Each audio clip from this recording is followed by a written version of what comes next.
हरे कृष्ण कृष्ण कृष्ण हरे हरे, हरे कृष्ण कृष्ण कृष्ण हरे हरे, हरे राम राम राम हरे हरे, हरे कृष्ण कृष्ण कृष्ण हरे हरे,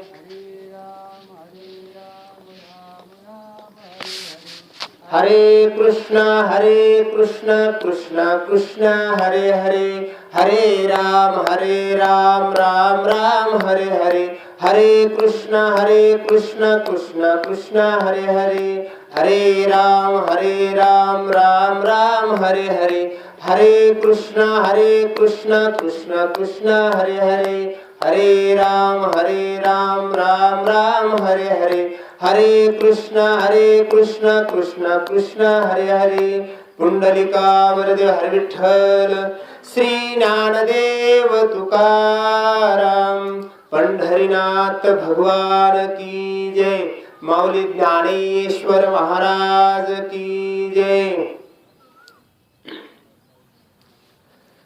न जायते म्रियते वा कदाची, ज्ञायं भूत्वा न भविता वा न भुवा, आजो नित्या शाश्वतोयं पुराणो, न हन्नते हन्नमाने शरीरे.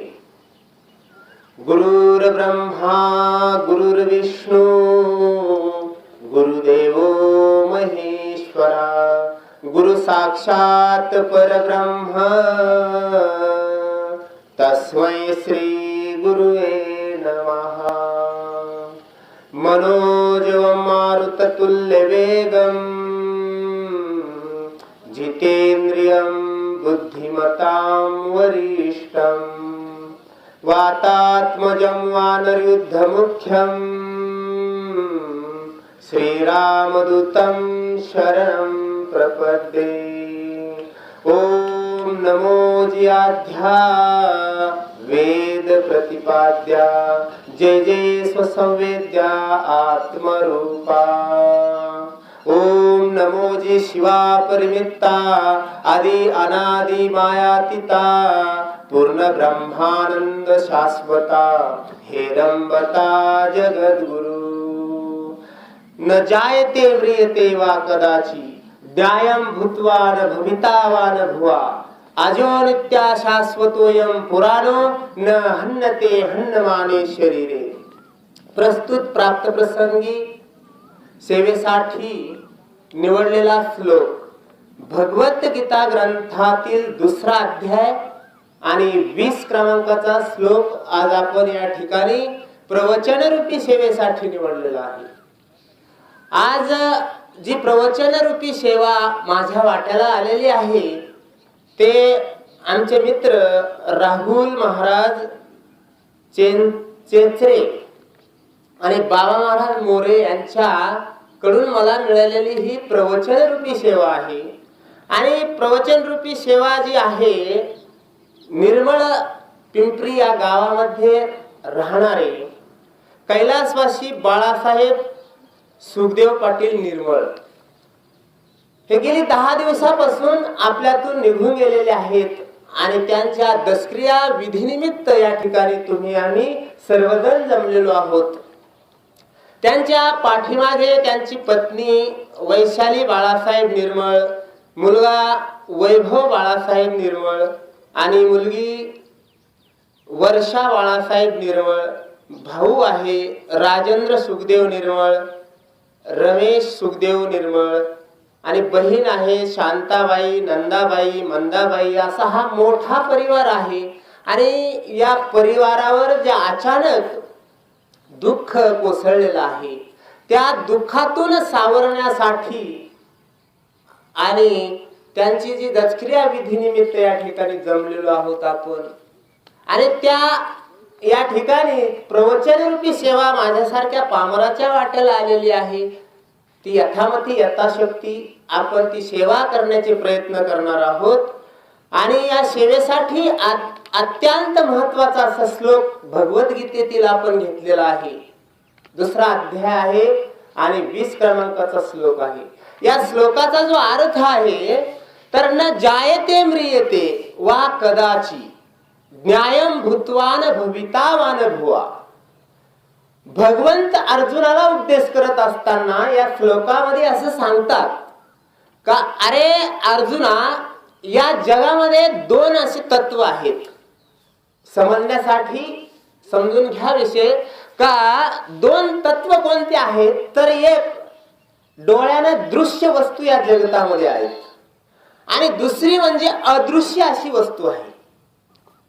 तर दृश्य वस्तू जी आहे ती आपल्याला डोळ्यानं दिसणारी आहे आणि जी अदृश्य वस्तू आहे ती ज्ञानाद्वारे ग्रहण केली जाते.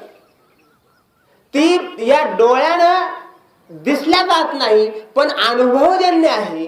अशी जी अनुभवजन्य वस्तू आहे त्याचं नाव जीव आहे, आत्मा आहे. आणि जेवढ्या वस्तू आहेत डोळ्यानं न दिसणाऱ्या, या प्रत्येक वस्तूचा लय होत नाही.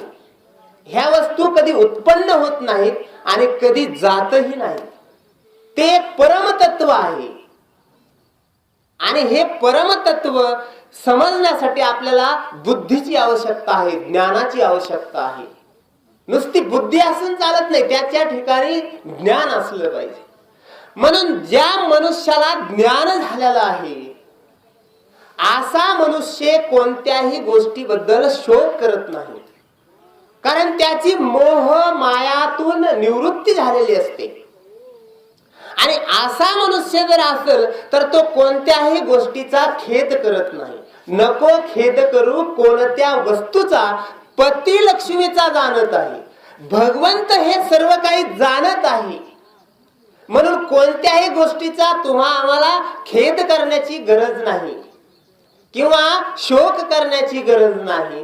कारण जे परमतत्व आहे ते कधी न जाणार आणि येणार आहे. म्हणजे न जायते म्रियते वा कदाच, कधीही ते जात नाही आणि येत नाही.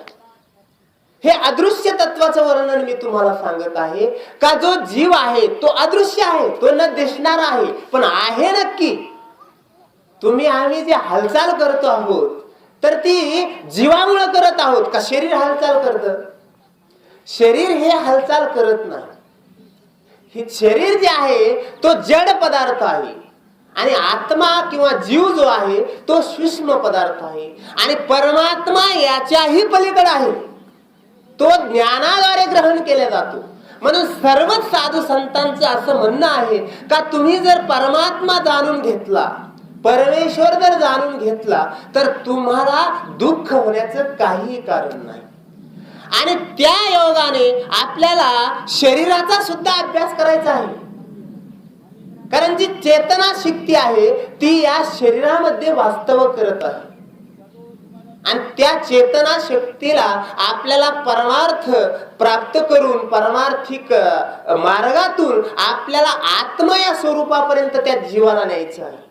आणि एकदा तो आत्मा स्वरूपावर जर आला तर त्याच्या ठिकाणी परमात्मा स्वरूप प्राप्त होऊ शकतं. आणि म्हणून आपल्याला सर्व साधू संतांचा असा आग्रह आहे का साधू संत म्हणतात का तुम्ही ज्ञान मिळवा आणि ज्ञानाद्वारे तुम्हाला भगवंत काय आहे, जड शरीर काय आहे, जीव काय आहे, आत्मा कसा आहे हे सर्व आपल्याला जाणता येऊ शकतं. म्हणून शरीराचं जर वर्णन आपण पाहिलं तर शरीर हे जड पदार्थ आहे. जड म्हणजे जडाची जी व्याख्या आहे तुम्हाला सांगतो का जसं दगड जड आहे. मग हा दगड स्वतःच्या मनाने कुठे जाऊ शकतो का? तो दगड उचलन आणि येऊन आपल्याला लागन मनानेच असं होईल का? कारण तो जड आहे. त्या जडाला कुणीतरी उचलून घ्यावं लागतं तेव्हा तो इकडे तिकडे जाऊ शकतो, अन्यथा जाऊ शकत नाही. तसंच माती ही जड आहे का नाही? म्हणजे जड पदार्थाला कोणीतरी चालवणारा लागतो. तसंच शरीर हे पंचतत्वापासून बनलेलं आहे आणि पंचतत्वामध्ये माती हे जड पदार्थ आहे. म्हणजे मातीपासून हे बनलेलं शरीर आहे आणि मग आकाश तत्वापासून त्याला कलर निर्माण झालेला आहे. अग्नी तत्व आहे त्यामध्ये आणि वायू तत्व ही त्यामध्ये आहे. असे हे एकूण पंचतत्व एकत्रीकरण म्हणजे मनुष्याचं शरीर आहे. आणि या शरीरामध्ये 5 प्रकारचे प्राण आहेत आणि त्यात मुख्य आत्मा हा प्राण आहे. एकूण 6. तर हे 5ही प्रकार जे आहेत, तर हे 5ही प्रकार मनुष्य हे इहलोक सोडून गेल्याच्या नंतर 5ही प्रकार अदृश्य ठिकाणी आपापल्या जागेवर जातात. म्हणजे आपण म्हणतो मनुष्य मृत्यू झाला, पण वास्तविक हे पंचतत्व जगामध्ये नाहीत का? ते जाणून घेण्याचा आपल्याला फक्त प्रश्न पडतो. पण ते गेलेले नसतात. जातं काय? शरीर जातं. ते मातीचं बनलेलं आहे. ते मातीमध्ये माती होऊन जाते. वायूमध्ये वायू मिसळला जातो आणि प्रत्येक प्राण आपल्या आपल्या स्थानावर जातात. म्हणजे मनुष्याचा मृत्यू होतो. पण ह्या गोष्टी शास्त्रात आहेत, आपल्याला त्या समजल्या जात नाही. मग त्या समजण्यासाठी आपल्याला संतांच्या संगतीची आवश्यकता आहे. आणि संतांच्या संगतीत गेल्याच्या नंतर हे ज्ञान आपल्याला ऐकायला मिळत असतं. नाहीतर इतर ठिकाणी आपल्याला ते ऐकायला मिळत नाही. कारण आपण संतांची संगत करायला तयार नाहीत. आणि जो तो घाबरतो तो मृत्यूला घाबरतो. आणि परमार्थ जो आपल्याला करायचा आहे तो सुखासाठी करायचा नाही किंवा ह्या जगातल्या कोणत्याही वस्तू प्राप्त करण्यासाठी परमार्थ करायचा नाही. पैसा मिळवण्यासाठी परमार्थ करायचा नाही. सुंदर पत्नी मिळवण्यासाठी परमार्थ करायचा नाही. मुलगा मिळावा म्हणून परमार्थ करायचा नाही. परमार्थ जो करायचा आहे ना आपल्याला, तो मृत्यूच्या ठिकाणी आपल्याला वाचवलं पाहिजे या ठिकाणी करायचं आहे. किंवा मृत्यूचं भय आपल्यातून निघून गेलं पाहिजे याच्यासाठी परमार्थ करायचा आहे. नाही तर परमार्थाचा दुसरा उपयोग नाही काही. परमार्थाचा या संसारासाठी उपयोग होऊच शकत नाही. कारण संसारातल्या ज्या ज्या वस्तू आपल्याला मिळालेल्या आहेत त्या पूर्वजन्मानुसार पूर्व पुण्याईनुसार आपल्याला प्राप्त झालेल्या आहेत. आता कोणी गरीब असेल कोणी श्रीमंत असेल हे त्याच्या पूर्वजन्मावर आहे, त्याच्या कर्मावर अवलंबून आहे. जैसा कर्म करेगा वैसा फल देगा भगवान. ये है गीता का ज्ञान. का जसं आम्ही कर्म करतो या कर्माचाच आपल्याला जो सत असत फायदा होत असतो. पैसा मिळवायचा असेल तर तो हाताला मागा, कष्ट करा. आणि जर पुण्य मिळवायचं असेल तर परमार्थ करा. म्हणजे पुण्यासाठी आपल्याला परमार्थाची आवश्यकता आहे आणि पैसा कमवण्यासाठी कष्टाची आवश्यकता आहे. त्याला हात आपले खंबीर असले पाहिजेत. आणि जर मुलं बाळ पाहिजे असले तर ते आपल्या पूर्वजांना मागा, भगवंताला मागू नका. कारण ते सुद्धा भगवंत देत नाही. भगवंताकडे हा विषयच नाही. भगवंत कोणालाही मुलं वगैरे काही पैसा वगैरे काही देत नाही. कारण भगवंताने एकदा आम्हाला जे शरीर प्राप्त करून दिलेलं आहे या शरीराद्वारे तुम्ही महान पद प्राप्त करून घेऊ शकता. नव्हे तुम्ही भगवंत स्वरूपाला जाऊ शकता. भगवंत बनण्याची ताकद या शरीरामध्ये आहे. आणि असं हे दुर्मिळ असणार शरीर आपल्याला मिळूनही जर आपल्याला सदुपयोग करून घेता आला नाही तर आपल्या ती जीवाची शोकांतिका आहे.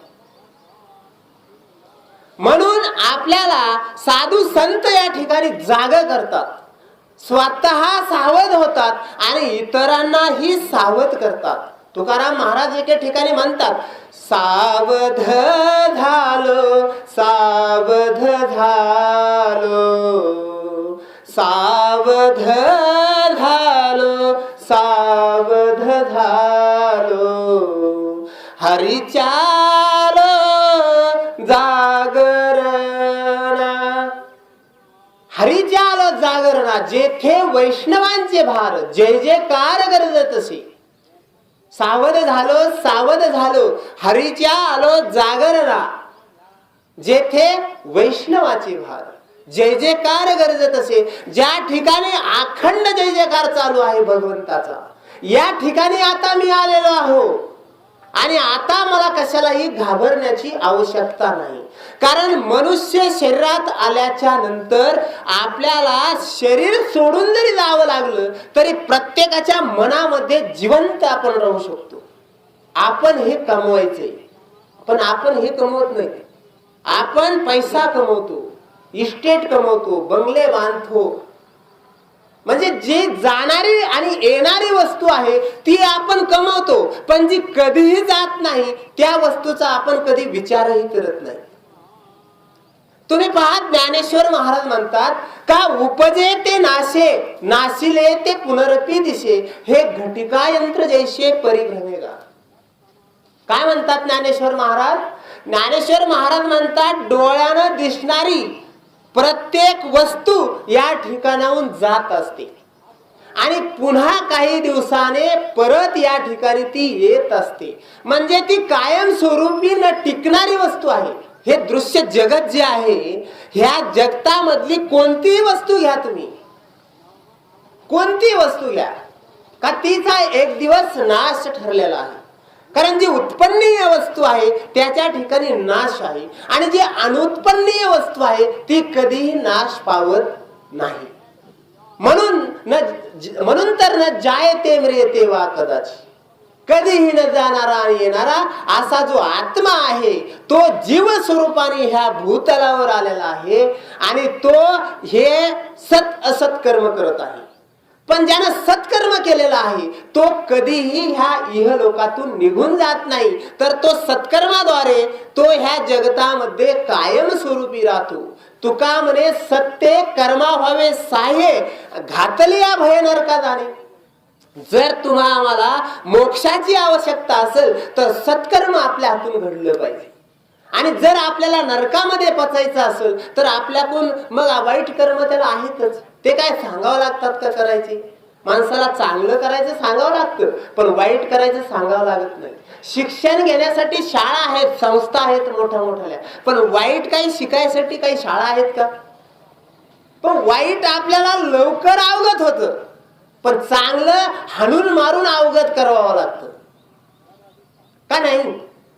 चांगलं जर आपल्याला शिकवायचं असेल तर अनेक प्रयास करावे लागतात, अनेक सायास करावे लागतात, कष्ट घ्यावे लागतात आणि मग आपल्याला कुठेतरी ज्ञानाची शिक्षणाची प्राप्ती होते. नाही तर होत नाही. कोणतंही शिक्षण घ्या, का आता शाळेत जरी मुलगा टाकायचा असला तरी त्यासाठी थोडं कष्ट घ्यावं लागतं का आपल्याला?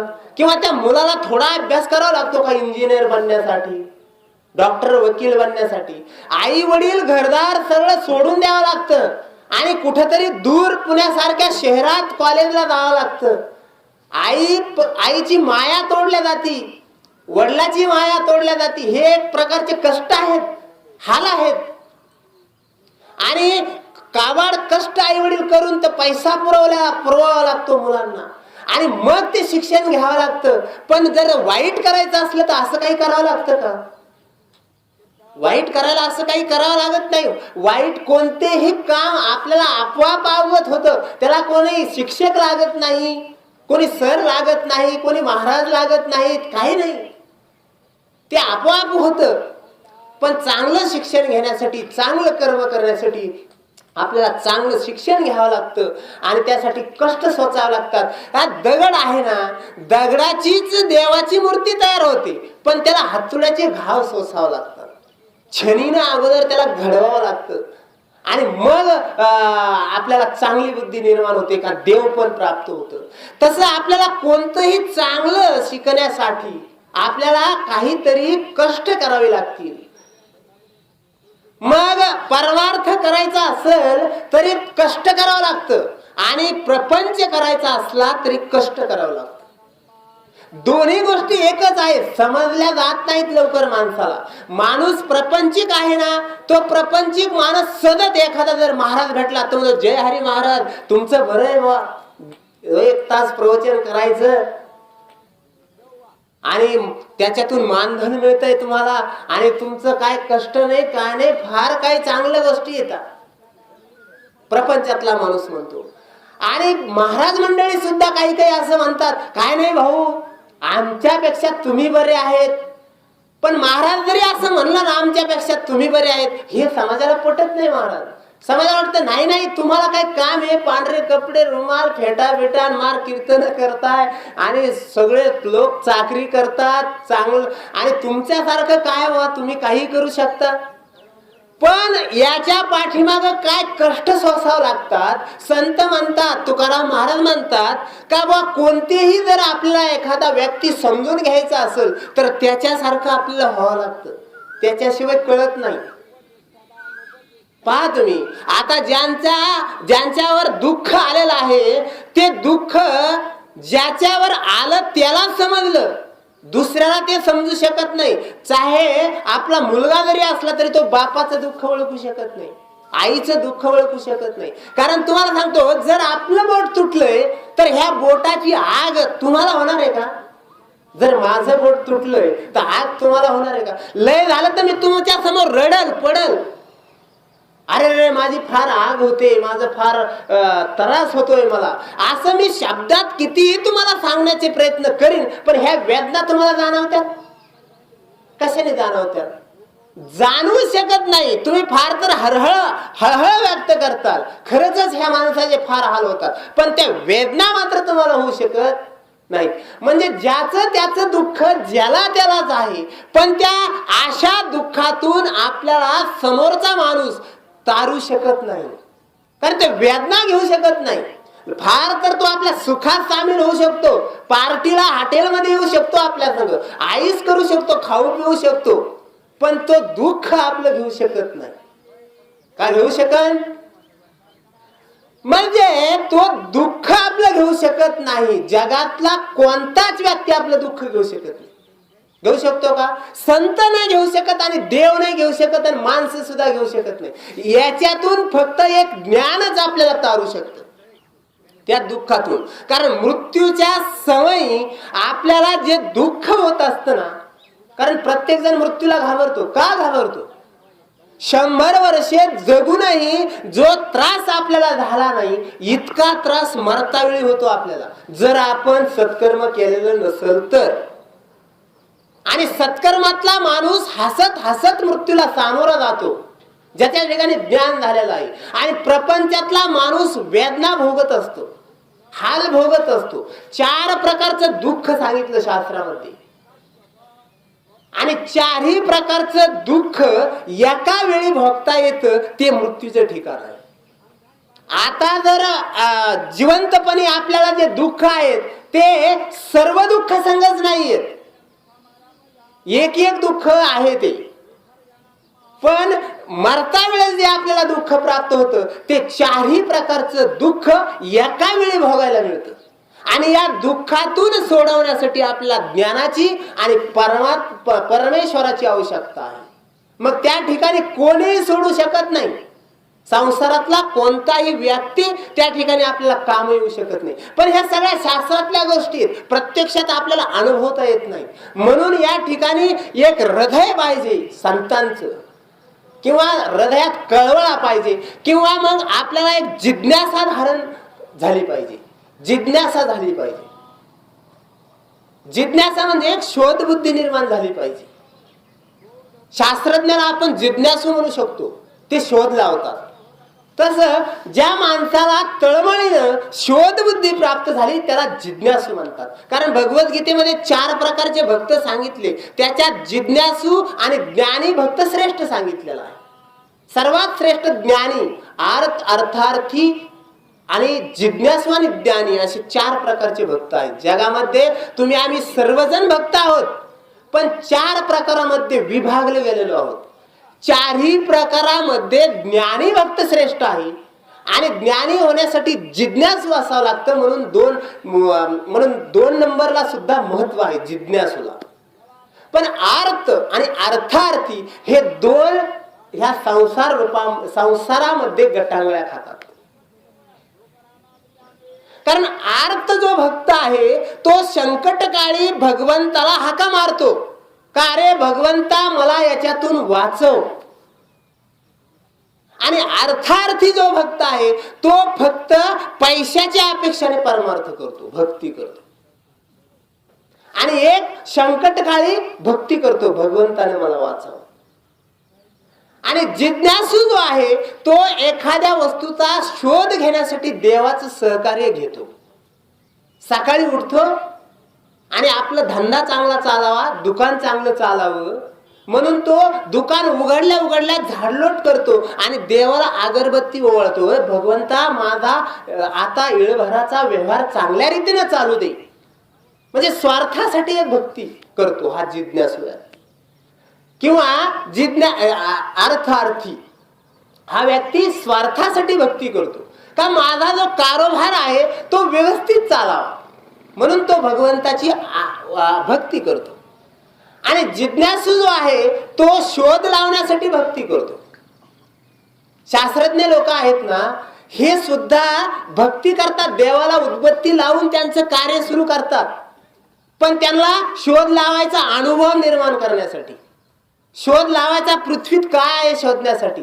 ते शोध लावतात मंगळावर जाण्यासाठी, चंद्रावर जाण्यासाठी, पण सकाळी उठून उदबत्ती लावतात, भगवंताकडे प्रार्थना करतात, आम्हाला सहकार्य करा म्हणून. पण भगवंताची त्यांना सुद्धा गरज नाहीये. आणि तुम्हाला अजून विशेषतः सांगतो का चंद्रावर जाऊन आपण वस्ती करून राहू, पण चंद्रावर सुद्धा एका श्वासाची गरज आहे माणसाला. त्या ठिकाणी जाऊन सुद्धा जर श्वास गेला तर मनुष्याचा चंद्रावर शोध लावण्यात काही अर्थ नाहीये. काही अर्थ काही. चंद्रावर जाऊन राहू नाही, पृथ्वीत कुठेही जाऊन राहू, आकाशात राहू, पण मरण चुकता येईल का? मग शोध लावण्यात काय अर्थ आहे? जर आपण शांतता भंग होणारे स्फोटक वस्तू निर्माण करतोय शास्त्रज्ञ, पण शांतता राहावी म्हणून काही करत नाही.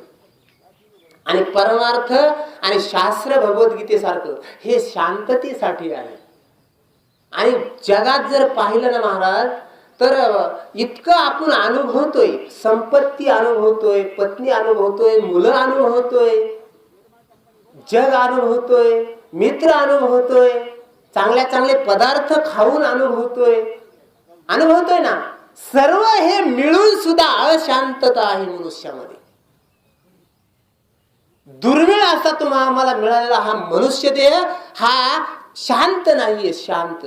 आणि शांत करण्याला जे ठिकाण आहे ती साधू कथा आहे, ते शास्त्र आहे. जी बुद्धी किंवा जे तोंड किंवा जे शब्द बडबड करून थकतात ती साधूची कथा आहे. आणि मग अशा ठिकाणी शांतता प्राप्ती व्हावी, हृदयाला जीवाला एक शांतता हवी आहे. हे काही नकोय. तुम्ही पहा करोडपती माणूस आहे, तो रोडनी चालला आणि धडकला, त्या ठिकाणी त्याला करोडो रुपये काम येते का तो पाणी पाणी करतो का पैसा पैसा करतो? काय करतो तो नेमका? करोडपती माणूस आहे, रोडला जातो, धडकतो, जीव जाण्याची वेळ आलेली आहे आणि त्या ठिकाणी तो पैसा पैसा करील का पाणी पाणी करील? काय करील? पाणीच मागून, तो पैसा नाही. आणि त्या ठिकाणी करोडो रुपयाच्या नोटा जर त्याच्या समोर आणून त्याच्यात ठेवल्या तर त्याला ते समाधान वाटेल का? तो पाणी मागेल. त्या ठिकाणी पाणीच पाहिजे, कप भर असू द्या किंवा गल्लास भर असू द्या. म्हणजे आपण रात्रंदिवस कष्ट केलं पैसा कमवण्यासाठी आणि मरता वेळेस आपल्याला तो पैसा कामाचा नाही. एक पाण्याची आपण अपेक्षा करतो. पाणी म्हणजे जीवन. आपल्या प्रेमाच्या व्यक्तीनं आपल्याला एक गल्लासभर पाणी द्यावा किंवा कोणीतरी माझे उपकार करा, यावेळी मला फक्त पाणी हवं एक गल्लासभर. पैसा त्या ठिकाणी काम येत नाही. आणि ह्या गोष्टी आपल्याला समजत नाहीत, याच्यावर आपण लक्ष देत नाहीत. आपण थोड्या फार पैशासाठी माणसं तोडतोय, एकमेकाचं हृदय तोडतोय, प्रेम तोडतोय पैशासाठी. हे आपल्याला शास्त्र समजलं नाही. आनंद कशात आहे हे आपल्याला समजलं नाही, म्हणून सुख कशात आहे हे आपल्याला समजलं नाही. दुर्मिळ नरदेह आम्हाला मिळाला. तुम्हाला सांगतो, तुम्ही आम्ही बसलेल्या पैकी सगळ्यांना असा विचार करा का भगवंताने जो नरदेह आम्हाला दिलेला आहे, मनुष्य देह प्राप्त झालेला आहे, तर हा मनुष्य देह मला मिळावा अशी भगवंताकडे कुणी प्रार्थना केलेली आहे का? कोणाला आठवते का महाराज? तुम्ही पहा ना विचार करून, का भगवंताला आम्ही असं म्हणलो होतो का हे भगवंता मला हा मनुष्य देह दे, अशी कोणी प्रार्थना केलेली आठवते का कोणाला? नाही आठवत. कारण भगवंताने हा देह आपल्याला दिलेला आहे. आणि तो का दिलेला आहे? का देह दिला भजना गोमटा. भजन करण्यासाठी म्हणजे त्याचं नामस्मरण करण्यासाठी दिलेला देह आहे. आणि हा आपण ह्या आपल्या नासक्या तुसक्या प्रपंचासाठी वाया घालवतोय. आपण जर गेलो ना तर 10व्यापर्यंत लोक आपली आठवण काढतील का नाही याचा भरोसा नाही. आणि 10वा झाल्यावर जरी 10व्या पोत काढलीच तर तिथून पुढे एक 2-4 महिने काढतील का नाही माहित नाही. वर्ष श्राद्ध मुलाच्या ध्यानात येत नाही बापाचं. ते ब्राह्मणाला जाऊन विचारावं लागतं. मग ब्राह्मणाला जाऊन विचारल्यावर आपल्याला कळतं आपल्या वडिलाचं वर्ष श्राद्ध आलंय जवळ म्हणून. म्हणजे आपण मुलाच्या सुद्धा ध्यानात राहत नाही तर बाकीच्या कधी राहायचो. त्यासाठी आपल्याला इथं सत्कर्म करायचंय. इथं काही विचार वेगळा करायचा नाही. पारंपरिकरित्या आपल्या कर्मानुसार आपल्याला काय किती प्राप्त झालेला आहे तुम्हाला सांगतो. कोणत्या मनुष्यावर अशी भीक मागायची वेळ आलेली आहे मला सांगा. आपण शेतकरी वर्ग आहोत. आपल्याकडे सर्व घरदार आहे, सर्व आहे. एवढं असूनही आपण भीक मागतो का नाही? एवढं असून आपण समाधानी नाही. आपण उंच पाहून जगतोय पण एखाद्या भिकाऱ्याकडे पाहून जागा ना. का तो पायदळ चाललाय, आपण सायकलीवर चाललेलो आहोत, इथं समाधान मानलं पाहिजे. किंवा एखादा सायकलवाला पाहून वाटलं पाहिजे मी मोटरसायकलवर चाललो, समाधान असलं पाहिजे आपल्याला मनामध्ये. पण असमाधानातून आपल्याकडून पाप कर्म होतं, वाईट कर्म होतं. आणि ही वेळ आल्यावर आपल्याला समजतं का आपण काय केलं. मला सांगायचं असं आहे का जो सत्कर्म करतो हा माणूस कधीही कोणाला घाबरत नाही, चाहे मृत्यू आला तरी चालत. आणि ज्या मनुष्याने पाप कर्म केलेला आहे ना तो क्षणाक्षणाला घाबरतो. पहा तुम्ही ज्याने चोरीच केली नाही त्याला भीती कशाची. पण जर चोरी केलेला माणूस आपल्यात येऊन बसला बी ना तो त्याचं प्रवचनावर आणि कीर्तनावर मन लागत नाही. पहा तुम्ही तो शरीराने आपल्यात बसलेला असतो पण सतत मागं पाहिल पुढं पाहिल, मागं पाहिल पुढं पाहिल. आणि तुम्हाला उदाहरण सांगतो एक दुसरं का ज्यानं पाप केलेला आहे ना त्याला माहिती असतं मी पाप केलेला आहे म्हणून तो घाबरत असतो. आणि ज्यानं पापच केलं नाही तो कधीही घाबरत नाही. तो निर्भय वृत्तीने त्या ठिकाणी बसलेला असतो. मग तो त्याच्यासमोर पोलीस येऊ काय नाही तर कोणी दुसरा कोणी येऊ, राजा येऊ, प्रधान येऊ, त्याला घाबरण्याचं काय कारण आहे. तो सडेतोड उत्तर देऊ शकतो त्याला जर कोणी काय विचारलं तर. पण चोरी केलेल्या माणसासंग बोलताना सुद्धा तो चाचरतो, तो सतत घाबरतो. म्हणजे निर्भय वृत्ती ही पापापासून होत नाही. आणि भगवद्गीता सांगते तुम्ही जन्माला आलात ना मग तुमचं जग आहे, वैयक्तिक तुमचं जीवन आहे. आणि हे जीवन जगत असताना कोणालाही घाबरू नका आणि कोणासमोरही हात पसरू नका. हे सांगणारी भगवद्गीता आहे. कारण भगवद्गीतेचा मुख्य विषय आहे का भिवू नकोस, घाबरू नकोस. का घाबरतोस? काय तू आणलं होतं म्हणून विसरून गेलास किंवा हरवलं गेलं. भगवद्गीता सांगते का ह्या जगात तुझं काहीच नाही, तू आलास आणि तुला स्वतःच कीर्ती करायची आहे. आणि ती कीर्ती करत असताना सत्कर्म करत असतानाच कीर्ती तयार होते.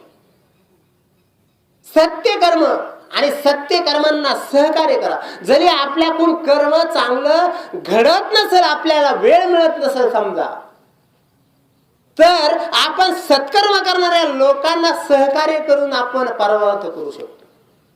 पण तेवढं सुद्धा आपण करत नाही. वर्गणी जर मागायला आलेले लोक तर द्यायचे असते 10-20 रुपये पण उचापात्याच फार करतात लोक. पण ते काय असं म्हणत नाही का 10-20 रुपये दिल्याने आपण भिकारी होणार नाहीत किंवा दिल्यानं कोणतीही वस्तू कमी होत नाही. ह्या गोष्टी आपल्याला समजत नाहीत. वेदामध्ये असं सांगतात का पुष्कळ संपत्ती कमवा पण निश्चित संपत्ती कमवून जाळ्या लागून ठेवून चालेल का? तिचा उपयोग करा. पण आपण त्या वस्तू उपयोगात आणत नाही.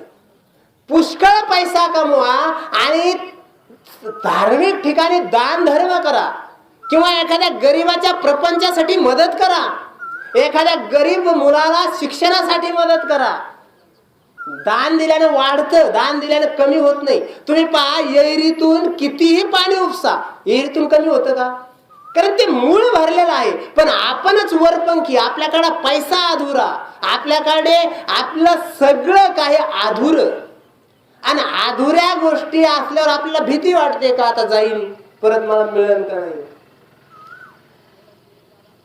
पण आपण त्याचा उपयोग करून कुठंतरी आपलं कीर्ती वाढेल, आपण देव व्हायला आणि संत व्हायला घाबरतो, पण पाप कर्म करायला आपण घाबरत नाही. तुम्हाला संत किंवा देव होण्यासाठी काय कीर्तन आणि भजनच करावं लागतं असा बी अर्थ घेऊ नका, किंवा प्रवचनच करावं लागतं असा अर्थ घेऊ नका. मी एक उदाहरण सांगतो तुम्हाला का सर्वांच्या परिचयाचं असन. साईबाबा आहे आपल्या इथं, शिर्डी साईबाबाचं मंदिर आपल्यापासून जवळच आहे. या ठिकाणी मोठमोठे श्रीमंत लोक दान करतात साईबाबाला. किती दान करतात का, मी म्हणतो तिथं कोट्यावधी रुपयाचं दान केलं जातं. पण आपल्या शेजारी एखाद्याचा मुलगा शाळेत भरायला फी नसला तर त्या ठिकाणी तो देत नाही. आणि साईबाबाच्या ठिकाणी किंवा मोठमोठ्या साधू संतांना किंवा मंदिराला पैसा दिला जातो, पण आपल्या गावातील गरिबी दूर करण्यासाठी कुणी उपयोगिता आणत नाही. शास्त्रात फार मंदिरं बांधायचे सांगितले नाही, जे मंदिर आहेत ते नीट सांभाळायचे सांगितलेले आहे. किंवा मंदिरं बांधून काय आपण कुठं कीर्ती करणार नाही. त्या मंदिरात लोक पत्ते खेळतात. त्या मंदिराचा दुरुपयोग होत असेल तर तो मंदिर बांधून काय उपयोग. उदाहरण सांगतो, काय एक आमिर घराण्यातला मनुष्य साईबाबाच्या ठिकाणी शिर्डीला आलेला असतो आणि तो एका हॉटेलामध्ये बसून रस पित असतो. आणि एक भिकारी मुलगा त्या ठिकाणी, तो लहान, आणि तो त्या व्यक्तीला पैसे मागतो. काय म्हणतो, मला फक्त एक गल्लास रस पाजा, एक गल्लास मला रस पाजा, मला फार तहान लागलेली, भूक लागलेली आहे. आणि तो आमिर मनुष्य चहा वगैरे पिऊन 1000 रुपयाचा हार खरेदी करतो. पहा तुम्ही, शिर्डीला आपण सगळेजण जातो, त्या ठिकाणी 200च्या पुढूनच सर्व हार आहेत. ते काय ताट वगैरे जर घेतले ना, कोणत्या मंदिराला जा, तुम्ही मौठा देवीला जा, पाथर्डीकडे, इकडे साईबाबाला जा, बालाजीला जा, पांडुरंगाला जा, त्या ठिकाणी अशी हाराच्या किमती आहेत, जो नाश पावणारे हार आहेत, त्याच्या 500, 1000 रुपये किमती आहेत. तो हार खरेदी करत होता आणि त्यावेळेस तो मुलगा त्याच्या शर्टाला ओढून सांगत होता, मला एक रस पाजा, 10 रुपयाचा गल्लास रस द्या मला. तो रसाला 10 रुपये देत नाही आणि 1000 रुपयाचा हार खरेदी करतो आणि मंदिरात जातो. पण त्या ठिकाणी एक गरीब व्यक्ती असतो, साधा कमी पैशावाला असतो थोडा, त्याला त्या गरीबाची क्यू येते, त्या गरीब मुलाची क्यू येते. उन्हाळ्याचे दिवस असतात. तो म्हणतो, अरे एक 10 रुपयाचा गल्लास पाजलेला आपण काय गरीब होणार आहेत का, म्हणून तो त्या हॉटेलवाल्याला 10 रुपये देतो आणि त्या मुलाला एक गल्लास पाजतो रसाचा. तो मुलगा त्या मनुष्याकडे पाहून हसतो, स्मित करतो, आनंदित होतो आणि तिथून निघून जातो. साईबाबाच्या मंदिरात लोक थुंकलेले आहेत काही ठिकाणी, किंवा काही ठिकाणी कचरा वगैरे पडलेला आहे. तो मुलगा 10 रुपयाचा गल्लासाचा रस पिऊन तो ते झाडलोट करायला जातो. आणि हा 1000 रुपये हाराला खर्च करून मंदिरात जातो, दर्शन करून माघारी येतो आणि हा गल्लासभर रस पाजणारा माणूस भेटतो. अरे म्हणतो, तू 1000 रुपयाचा हार साईबाबाला वाहून आलास, साईबाबा हसले का तुझ्याकडे पाहून, दिसले का तुला? नाही. अरे मी 10 रुपयात माझा साईबाबा ह्या मुलाच्या रूपाने येऊन माझ्याकडे पाहून हसला, मला त्याचं समाधान वाटलं. आणि साईबाबा तुला 1000 रुपयाचा हार घेऊन सुद्धा हसले नाही तुझ्याकडे पाहून. म्हणजे जे मूर्ती आहे ती ज्ञानाद्वारे ग्रहण करायची आहे आपल्याला. आणि त्या ठिकाणी कितीही पैसा ओतला तरी काय आपल्याला समाधान लागणार आहे? आपण चोऱ्या करतोय, पाप करतोय आणि 1000 आणि 5,000 देवाला खर्च करून आपल्याला समाधान लागणार नाही.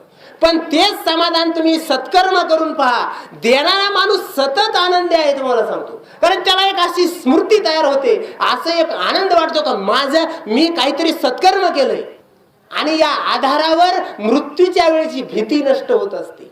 भगवंत भगवद्गीतेमध्ये म्हणतात, जो पापकर्म करणारा मनुष्य आहे, तो पापकर्म करणारा जो मनुष्य आहे तो मृत्यूच्या वेळी पडलेला असतो अंथरुणामध्ये, आणि एक सत्कर्म करणारा व्यक्तीही अंथरुणामध्येच मृत्यूच्या वेळी पडलेला असतो. पण दोघांच्या मृत्यूमध्ये फरक कसा आहे तुम्हाला सांगतो. जो ज्ञानी मनुष्य पडलेला आहे, सत्कर्म केलेला माणूस आहे, तो भगवंताकडे पाहून वरती हसतो. कारण भगवंत माणसाला 2 वेळा दिसतो फक्त, एकदा जलवंतानं आणि एकदा मृत्यूच्या वेळी. मधी तो दिसला असता तर आपण नांगरावर लावला असता, तुम्हाला सांगतो. पण कामाला दटवला असता, म्हणलं असतो कर ना थोडं काम आमच्यासाठी, म्हणून तो दिसत नाही आपल्याला, बरं का. कारण आपण त्याला कुठेही घेऊन फिरलो असतो, म्हणलं असतो कर हे काम, कामाला लावला असता आपण, म्हणून तो आपल्याला दिसत नाही. पण 2 वेळा मात्र तो दिसतोय, एक मृत्यूच्या वेळी आणि एक जन्माच्या वेळी. तर जन्माच्या वेळी आपण मातेच्या हृदयामध्ये, पोटामध्ये आपण हात जोडून भगवंताकडे मागत असतो. असं का, हे भगवंता ह्या गरमीतून मला बाहेर काढ, या ठिकाणी माझे हाल होतात. कारण तुम्ही पहा, वर्णन आलेलं आहे, मातेच्या उदर कुवारी पचोनी विष्टेच्या दातरी. आपण ज्याला नरक म्हणतो ना, तो नरक म्हणजे मातेचं उदर आहे. तुम्हाला सांगतो, मातेच्या उदर कुवरी पचोनी विष्टेच्या दातरी. विष्टा म्हणजे काय तुमच्या लक्षात आलं असेल. आणि हे संतांचे वाक्य का आपण म्हणतो ना, नरक नरक, पुन्हा जन्मणे पुन्हा मरणे, याला नरक म्हणतात. म्हणजे ह्या पुन्हा पुन्हा जन्म मरणाच्या चक्रातून सुटणं, त्याच्यासाठी परमार्थ आहे आपल्याला करायचं आहे. एकदा जन्माला यायचंय, पुन्हा जन्माला यायचं नाही आणि मरायचंही नाही, याला मोक्ष म्हणतात. एकदा जन्माला यायचे, पुन्हा मरायचं बी नाही आणि जन्मायचं, त्या परमतत्वामध्ये विलीन व्हायचंय आणि ते जिवंतपणे व्हायचंय, मृत्यूच्या नंतर नाही. मोक्ष हा जिवंतपणे अनुभवता आला पाहिजे, जिवंतपणे चेहऱ्यावर हसू असलं पाहिजे, सत्कर्माचं आपल्याकडे सामर्थ्य असलं पाहिजे. सत्कर्मातला माणूस सतत आनंदी, सतत मोक्ष भोगत असतो, तो दुःख भोगत नाहीये. तसं भगवद्गीतेमध्ये भगवंत सांगतात का दोघांनाही मरायचंय, या ठिकाणी संतांनाही मरायचंय, ज्ञानी पुरुषालाही मरायचंय आणि प्रपंचिक व्यक्तीला सुद्धा मरायचं आहे. मरण कोणालाही चुकलं नाही, ते अटळ आहे. कारण या सृष्टीचा नियम असा आहे का इथून जावंच लागतं. राम अवतार झाला, कृष्ण अवतार झाला, मोठमोठे ऋषी व्यासांसारखे या ठिकाणी आले, पण या ठिकाणाहून ते सुद्धा गेले. म्हणजे आपण एक ना एक दिवस जाणार आहेत, पण जाण्या जाण्यामध्ये फरक आहे. मृत्यूवेळी ज्यानं पाप कर्म केलेला आहे, तो असा तोंड वर करून वेदना भोगत आहे. आपले पाहुणे रावळे आपतेष्ट जवळ बसलेले आहेत, ते एक एक थेंब कपानं गलासानं पाणी तोंडामध्ये सोडतात. ते पाणी दोन्ही बाजूने वगळल्या जातं आणि हा जर मरता वेळी त्याला वाटतं मी मरणार आहे, आणि तो आपल्या मुलाची, जर मुलगी बाहेरगावी कुठे दिलेली असेल तर तिची वाट पाहतो. म्हणजे त्याला मोह असतो झालेला, त्या मोहातून सुटलेला नसतो. म्हणून हे एक प्रकारचं दुःख त्याला जडतं. आपण रात्रंदिवस कष्ट करून कमवलेले इस्टेट, बंगला, शोकेश, मोठमोठ्या टीव्या, कॉम्प्युटर वगैरे हे जवळच पडलेलं असतं आपल्या, आणि ह्या वस्तूकडे पाहून एक त्याला दुःख वाटतं का कालच खरेदी केलं कपाट आणि आता आपल्याला ते सोडून जायची वेळ आली. म्हणजे आपण कमवलेला पैसा, आपण कमवलेला इस्टेट ही मरता वेळी आपल्या लक्षात येते आणि मग त्याच गतीला आपल्याला जावं लागतं, मग दुःख भोगावं लागतं. आणि मग ह्या सर्व वस्तूतून जर सुटका करायची असेल तर ज्ञानाची आवश्यकता आहे. आणि मग ह्या गोष्टीचं, सर्व मुलाबाळांचं, इस्टेटीचं, मित्रमंडळींचं हे सर्व दुःख आपल्याला मरता वेळेस होतं. आणि हे एक प्रकारचं दुःख घ्या. आणि आपण पाप जे केलेलं आहे ते मरता वेळी पुण्य आपल्याला आठवत नाही, पाप केलेलं आठवतं. जसं ज्ञानेश्वर महाराज म्हणतात, जसं चित्रपट असतो आणि तो पडद्यावर सगळी कथा दाखवली जाते. चित्रपटामध्ये काय कथा दाखवलेल्या आहेत मला सांगा बरं? प्रपंचाच्या दाखवलेल्या आहेत, काही देवाच्या विवाहाच्या दाखवल्या. हाल कसे होते, हिरो आणि हिरोईन असते ती फार कष्टाने एकत्र येते आणि शेवटी असं सांगितलं जातं पिक्चर मध्ये का त्या दोघांचं लग्न झालं, खरं त्या ठिकाणाहूनच दुःख सुरू होतं. म्हणजे पिक्चर कुठं संपवतात हे लोक माहिती का ज्या ठिकाणाहून खरं दुःख चालू होतं त्या ठिकाणी यांचं आता जमलेलं आहे आणि आता पिक्चर संपवतो आणि तिथून पुढे खरं दुःख सुरू होतं. नाही, हा जसा पडद्यावर आपण पाहतो ना, तसं मृत्यू समयी एक आपल्या कर्माचा पडदा आपल्या समोर आलेला असतो आणि मग आपण जसं कर्म केलं तसं आपल्याला तिथं आठवतं, आणि मग पाप कर्मच सगळं आपल्या जीवनातलं आठवतं तिथं. आणि मग जसं आपण कर्म केलेलं आहे त्या पद्धतीत आपल्याला गती मिळते, म्हणजे त्या पद्धतीत आपण पुढच्या जन्माला जातो, पापात नरकात जातो. आणि आपल्याला मग त्या ठिकाणी पुढचा जन्म बैलाचा मिळतो का एखाद्या गाढवाचा मिळतो का एखाद्या पक्ष्याचा मिळतो, हे मग पुढे त्याच्यातले कमी जास्त प्रमाणावर अवलंबून आहे त्या पापाचे. आणि मग तो हाल भोगतो, रडतो, त्याला जीव ओढतो, शरीर एकीकडे ओढतं आणि जीव बाहेर जायला ओढतो. आणि याच्यामध्ये ज्या वेदना होतात त्या अशा भयानक अशा वेदना होतात. तुम्ही पहा का आपल्याला जशी मुलगी सासरी जाताना रडते तिच्या वेदना जशा असतात यापेक्षा भयानक वेदना आपल्याला त्या ठिकाणी होतात. का जीव त्याच्या तत्वामध्ये विलीन होण्याचे प्रयत्न करतो आणि शरीर आपल्याला वाटतं का आता आपण पाप केलेलं आहे, पुण्य करायला पाहिजे होतं आणि आता आपण अजून जगू आणि पुण्य कर्म करू, अशा भावनेनं शरीर खाली ओढतं आणि जीव निघून जाण्याचे प्रयत्न करतो. ह्या झटापटीमध्ये आपले फार हाल होतात. हे एक दुःख सांगतो मी तुम्हाला. आणि जो ज्ञानी आहे, परमार्थिक आहे, सत्कर्म त्याने केलेला आहे, तो मृत्यूच्या वेळी सुद्धा हसत असतो, तो समोरच्याला धीर देत असतो. जरी त्याला बोलता नाही आलं ना तो तसं हात करून सांगतो, घाबरू नका, सगळं व्यवस्थित आहे, सगळं व्यवस्थित करा, सगळं व्यवस्थित होईल. तो खुलवत असतो, तो त्या चेहऱ्यावर एक प्रकारचं तेज असतं. काही आजारानं शरीर जरी त्याचं जीर्ण झालेलं असतं तरी पण चेहरा त्याचा टवटवीत असतो. ते ज्ञानीपुरुषाचं लक्षण आहे.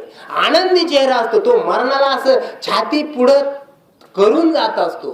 कारण मरण माझे मरून गेले. भागवतात शुक मुनीनं ज्यावेळेस भागवत सांगितलं परीक्षित राजाला, त्यावेळेस तुम्हाला सांगतो परीक्षित राजाला मरण आल्याला 8 दिवस 7 दिवस अगोदर समजलेलं असतं. आता जर तुम्हाला म्हणलं तुम्ही 7 दिवसांनी मारणार आहे, तुम्हाला सांगतो 7 दिवसांनी कशाला, आपण उद्यापर्यंत मरायला पाहिजे, मेलो पाहिजे. कारण इतकी आपल्याला भीती वाटते मरणाची. म्हणूनच आपल्याला मरण माहित नाही. तुम्हाला सांगतो मरण माहित झालं आपण आधीच मरून जाऊ. खुडू कशाला म्हणतो काम करायचं, कशाला हे पोरण बाळण, कशाला हे घरदार. आता मी मरणार आहे म्हणतो, काय करावं आता, असं त्याला होईल. तो अन्न पाणी सुद्धा खाणार नाही जर आपल्याला वाटलं मरण आलं तर. म्हणजे असं आहे का मरण ज्ञान झाल्याच्या नंतर मृत्यूचं भयच राहत नाही. मृत्यू विजयी झालेले असतात साधू संत, मृत्यू विजय. परीक्षित राजाने जेव्हा 7 दिवस भागवत ऐकलं तर त्याला मरण माहित होतं कशाने येणार आहे. परीक्षित राजाला सर्प चावून मरण येणार होतं. तक्षक नावाचा साप त्याला चावणार होता आणि त्याला मरण येणार होतं. हे आकाशवाणीने त्याला अगोदरच समजलेलं होतं. परीक्षित राजा फार चांगला राजा होता, पण त्यानं त्याच्या कर्मातून सत्कर्म केलेलं होतं, पण अशा कोणत्याही देवाला त्याने हात जोडलेले नव्हते. कारण तो एक मोठा राजा होता. त्याने प्रजेचा सांभाळ करण्यासाठी आपलं जीवन घालवलं होतं. पण मरण जेव्हा त्याला कळलं तेव्हा त्याला सुद्धा वाटलं का आता मी देवधर्म केलेला नाही आणि मला नरकात जावं लागेल, माझा उद्धार होणार नाही. वास्तविक तो नरकात जाणार नव्हता, कारण तो सत्कर्म करत होता. आपला प्रपंच जर सत्कर्माने केला, कोणाला न फसवता केला, कोणाचे मुंडके मोडून जर आपण काही नाही कमवलं आणि कोणाचे बांध रेटारेटी जर आपण नाही केल्या तर आपला परमार्थ परपंच म्हणजेच परमार्थ.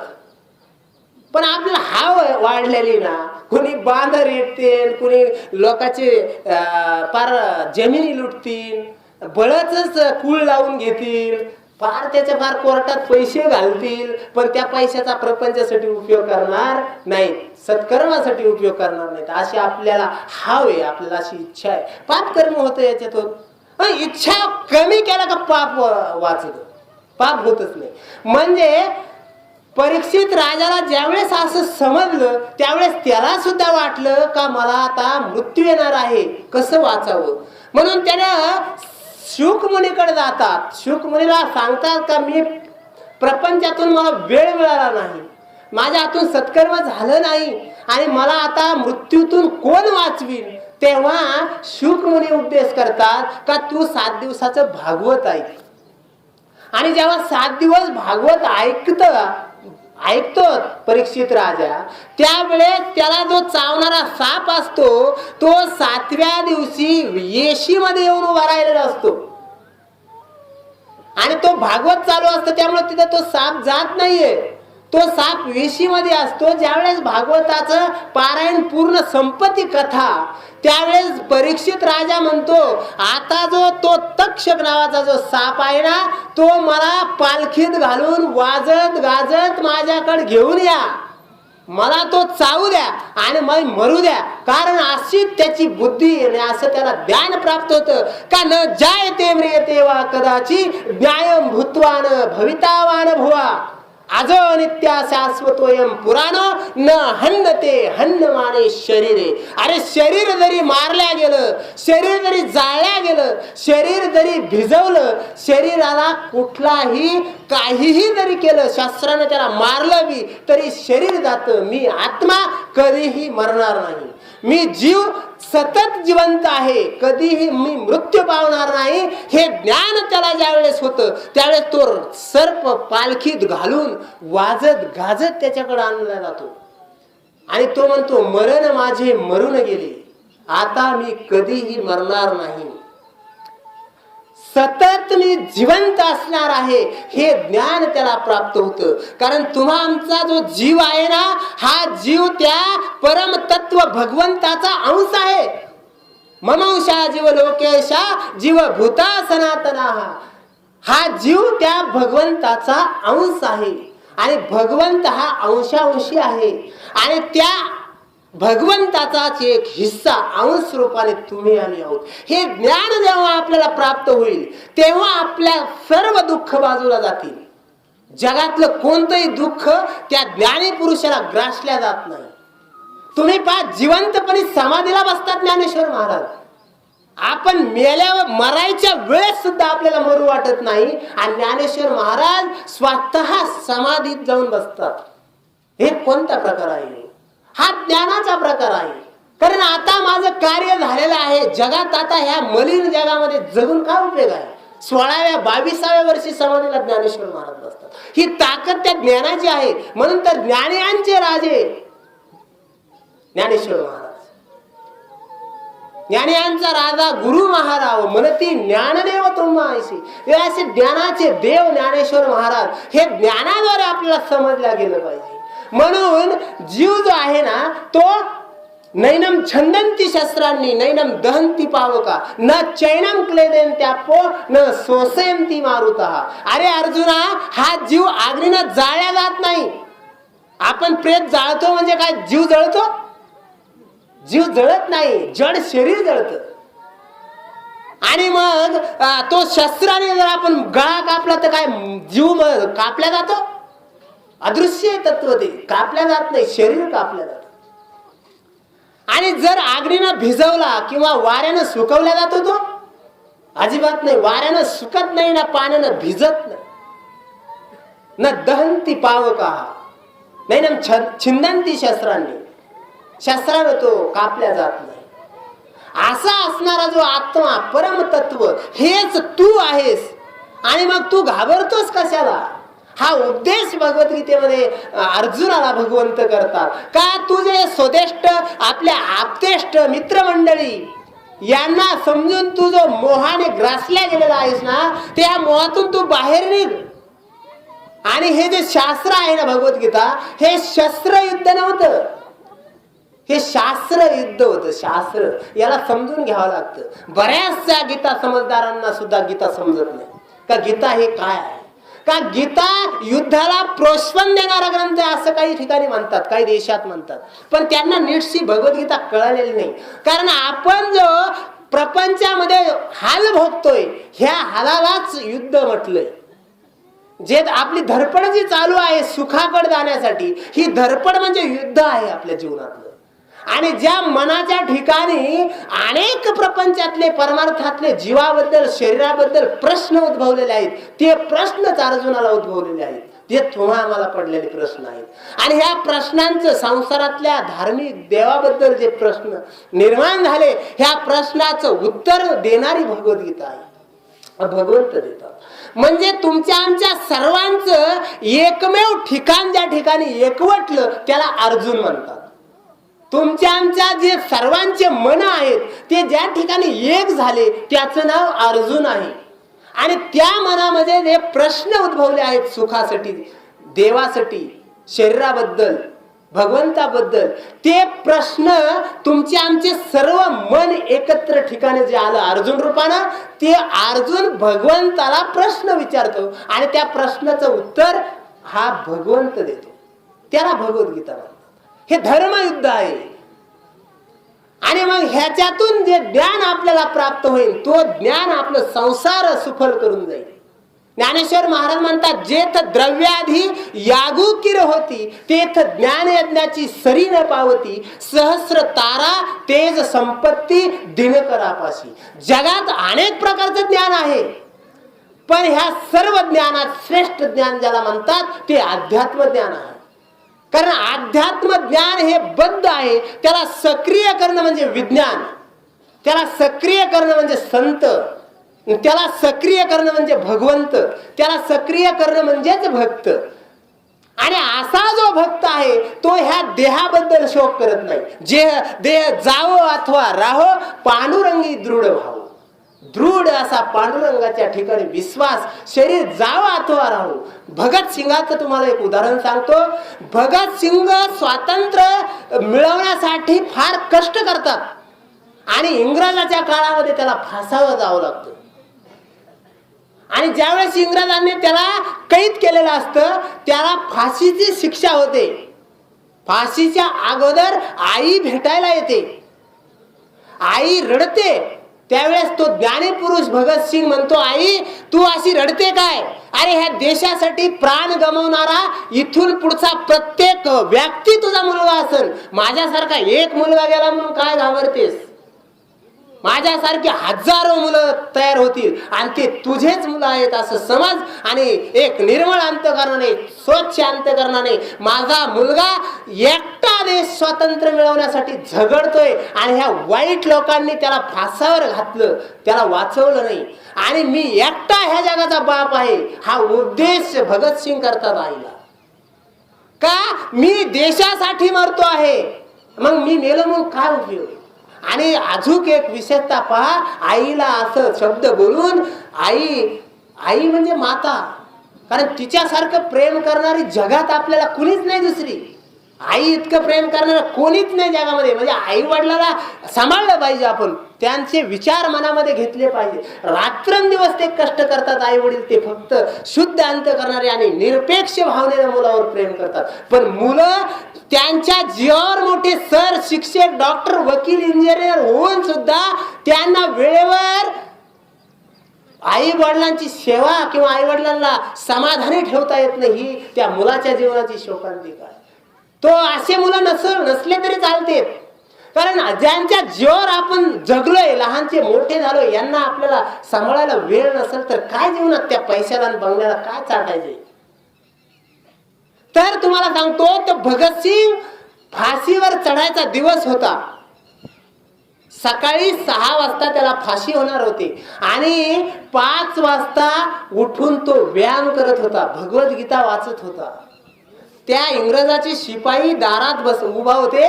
ते म्हणतात, काय वेळा माणूस आहे हा, 4ला उठतो, आंघोळ करतो, स्नान, देवपूजा करतो, व्यायाम करत असतो, दंड थापटत असतो. आणि ते शिपाई म्हणतात, काय माणूस आहे म्हणे, याला 6 वाजता फाशी होणार आहे. आणि 6 वाजता फाशी होणार आहे आणि आता हा व्यायाम करतोय, देवाची प्रार्थना करतोय, भगवद्गीता वाचतोय, काय उपयोग आहे याचा? 6 वाजता याला मृत्यू येणार आहे. त्यावेळेस तो एक शिपाई उठतो आणि भगतसिंगाकडे जातो आणि म्हणतो, अरे काही तुला कळतं का नाही, आता अर्ध्या तासात तुला मृत्यू येणार आहे, आणि मृत्यू येणार आहे आणि तू मरणार आहेस, आणि तू हे दंड थापडतो काय, भगवद्गीता वाचतो काय, प्रार्थना करतो काय, काय उपयोग याचा आता? ते म्हणतो, अरे मला जी ही बुद्धी मिळालेली आहे ना, ही माझ्या काही कमतरतेमुळं माझं हे शरीर ह्यावेळेस नष्ट होत आहे, पण मी पुन्हा देशाला जर स्वातंत्र्य नाहीच मिळालं तर मी पुन्हा जन्माला येईन आणि माझं हे मागून जे कार्य आलेलं आहे हेच कार्य मी पुढे चालू ठेवीन. म्हणून याच्यात खंड पडू नये म्हणून मी मृत्यू वेळ जवळ येईपर्यंत हे सत्कर्म चालू ठेवणार आहे, हे चांगले विचार चालू ठेवणार आहेत. कारण भोगतो ना घडे संचिता वाचू नये, किंवा रूप पाहता जो अभंग आहे ना, त्या अभंगात सुद्धा एक कडव आहे, बहुत सुकृताची जोडी मनोनी विठ्ठल आवडी. जसं मी मागच्या जन्मात सत्कर्म करत होतो तेव्हा ह्याच जन्मात सत्कर्म करत आहे. मागच्या जन्मात मी चोऱ्या करत होतो, ह्या जन्मात सुद्धा मी चोऱ्याच करणार आहे. जसं पारंपरिक जे आपण करत आलो तेच आपण पुढे करत असतो. म्हणून चांगले विचार ठेवा. चांगले विचार आपल्याला पुढच्या जन्माचं भांडवल आहे. पुढच्या जन्मी आपल्याला जर मोठा राजा व्हायचा असेल तरी ह्या जन्मात राजासारखे विचार अंगात आले पाहिजे. भलं आपण थोड्या दिवस जगलो, 50 वर्ष जरी जगलोत, 40 वर्ष जरी जगलोत तरी काय हरकत नाही. चांगले माणसं कमी वेळेमध्ये सर्व काही करून जातात. 22 वर्षामध्ये ज्ञानेश्वर महाराजांनी जगाचा उरगाडा करणारी ज्ञानेश्वरी लिहून ठेवली. तुकाराम महाराजांनी 32 वर्षामध्ये तुकाराम गाथा लिहिला. असे कमी वयामध्ये जन्माला आलेले साधू संत यांनी जगात करून ठेवल्यात काही गोष्टी. त्या कमी फार दिवस जगण्याचा काही अर्थ नाही. आपल्याला आपल्या नशिबाप्रमाणे जो जन्म मिळाला, नशिबाप्रमाणे जे आयुष्य मिळालेलं आहे, त्या आयुष्याचा आपल्याला फायदा करून घ्या. आणि आज ही प्रवचनरूपी सेवा जी मी तुमच्या समोर सादर केली ती माझ्या अल्पशा बुद्धीप्रमाणे तुमच्या समोर सादर केलेली आहे. या भगवद्गीतेतला जो श्लोक आहे अत्यंत महत्वाचा आहे. तुम्हाला तो अनुभवाने समजला जाईल, असा समजल्या जात नाही. तुम्ही भगवद्गीता तुम्ही पाठ करू, पण अनुभव नसल्यामुळे ते वाक्य आपल्या मुखातून निघत नाही. अनुभवात उतरलं पाहिजे. म्हणून अनुभवजन्य असा भगवंत जाणून घ्यायचा.